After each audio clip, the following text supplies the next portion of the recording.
বিশ্ব আবারও নতুন এক আগুনে জ্বলছে। দুই পুরনো শত্রু ইরান আর ইসরায়েল আজ মুখোমুখি ভয়াবহ যুদ্ধের। কিন্তু এই যুদ্ধ হঠাৎ করেই শুরু হয়নি। এই দ্বন্দ্বের শিকড় রয়েছে ইতিহাসের গভীরে, যেখানে আছে বিশ্বাসঘাতকতা, পরমাণু হুমকি আর মধ্যপ্রাচ্যের প্রভাব বিস্তার।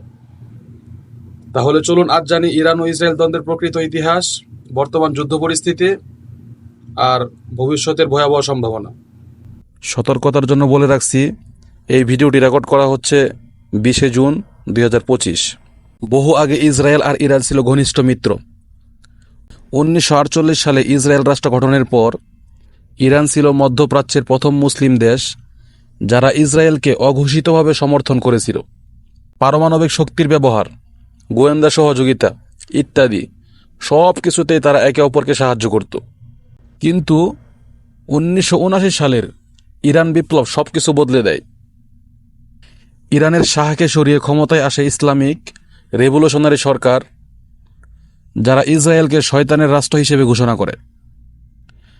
তাদের নেতারা ঘোষণা করেন ইসরায়েল একটি অবৈধ রাষ্ট্র এবং এটিকে ধ্বংস করতে হবে। এই ঘোষণার পর থেকে শুরু হয় এই দুই দেশের মধ্যে ঠান্ডা যুদ্ধ।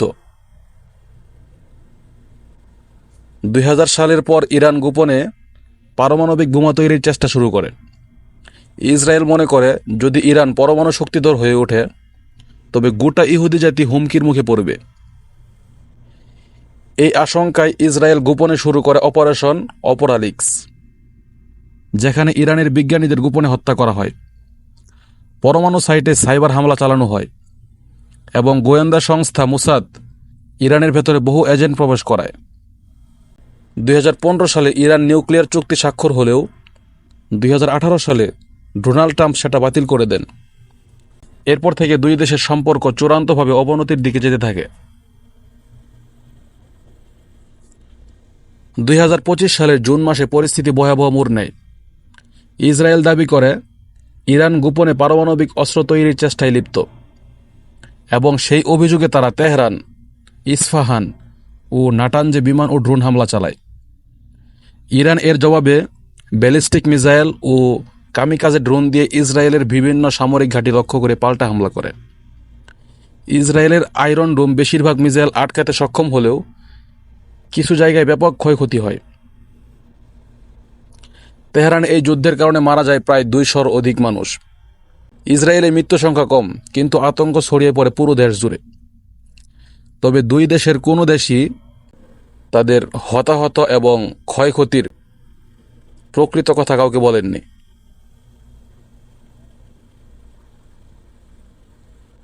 যুক্তরাষ্ট্র ইসরায়েলকে সমর্থন করে বলেছে ইরানের পারমাণবিক স্বপ্ন ভেঙে দিতে হবে।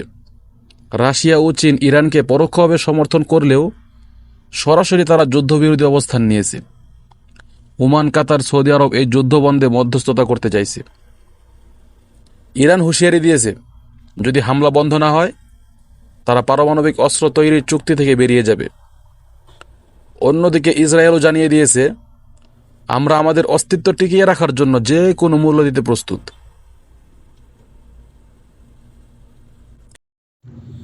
বিশেষজ্ঞরা বলছেন যুদ্ধ যদি আরও দীর্ঘ হয় তাহলে মধ্যপ্রাচ্যে পুরোপুরি যুদ্ধ ছড়িয়ে যেতে পারে। ইরানের প্রক্সি গ্রুপ হিজবুল্লাহ, হুতি, হামাস ইসরায়েলকে একসাথে আক্রমণ করতে পারে। বিশ্ববাজারে তেলের দাম বেড়ে যেতে পারে, যা গ্লোবাল অর্থনীতিতে বিশাল প্রভাব ফেলবে। আর সবচেয়ে বড় ভয়, এই যুদ্ধ পরমাণু যুদ্ধের রূপ নিতে পারে। ইরান আর ইসরায়েল দুই জাতি, দুই ধর্ম, দুই ইতিহাস। কিন্তু এই যুদ্ধ কি সত্যিই নিজেদের অস্তিত্ব টিকিয়ে রাখার লড়াই, নাকি রাজনৈতিক উচ্চাসা আর প্রতিশোধের আগুনে পড়ে যাওয়া মানুষের কান্না? বিশ্ব এখন চুপচাপ দেখছে, কিন্তু এই আগুন থামবে কোথায়? আপনার কি মনে হয় এই যুদ্ধ কোথায় গিয়ে শেষ হবে? ভিডিওটি যদি ভালো লাগে থাকে তাহলে প্লিজ লাইক, কমেন্ট, শেয়ার এবং সাবস্ক্রাইব করে আমাদের সাথেই থাকুন। আর কমেন্টে জানান আপনি কি চান এই যুদ্ধ এখনই থামুক।